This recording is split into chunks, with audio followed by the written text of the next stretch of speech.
वित्त मंत्री निर्मला सीतारमण ने हाल ही में बजट 2024 पेश किया, जिसमें सोने और चांदी पर लगने वाले कस्टम ड्यूटी को घटाकर 6% कर दिया गया है। इस कदम से सोने और चांदी की कीमतों में महत्वपूर्ण कमी आई है, जिससे बाजार में एक नया उत्साह देखने को मिला।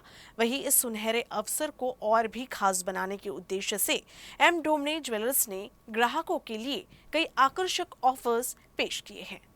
एम ढोमणे ज्वेलर्स में ग्राहक अब सोने और चांदी की खरीदारी पर विशेष छूट प्राप्त कर सकते हैं।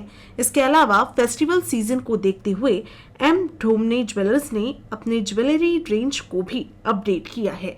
नई ज्वेलरी रेंज में आधुनिक और पारंपरिक डिजाइन का मिश्रण देखने को मिलेगा, जो ग्राहकों के लिए विशेष रूप से तैयार किया गया है।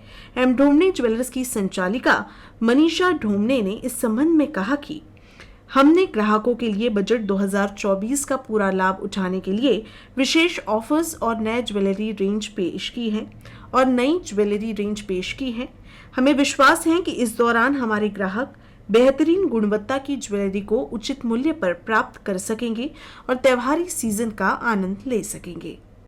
आता फेस्टिवल ऑफर पण सुरू झालेल्या आहेत, तर ग्राहकांना त्यामध्ये नवीन नवीन डिझाईन्स वगैरे हे सगळं बघायला मिळेल आणि सिल्वरमध्ये आणि गोल्डमध्ये हे सगळे डिझाईन्स तुम्हाला अवेलेबल मिळेल. कस्टम ड्युटी ही आपली सोन्यावर 15% होती, तर सरकारने आता ती 6% केलेली आहे. तर आता यामध्ये ग्राहकांना बराच फायदा आहे. त्याच्यामुळे भाव पण फार कमी झाले आणि एका दिवसात भाव 3,500 ते 4,000 रुपये कमी झालेले आहेत. आणि आता कसं की फेस्टिवल सुरू झाल्यामुळे तसं ग्राहकांना त्याचा बराच फायदा होऊ शकतो आणि फेस्टिवल ऑफर्स पण आपल्या शोरूममध्ये आहेत आणि त्याचा ग्राहकांना चांगलाच फायदा होणार आहे.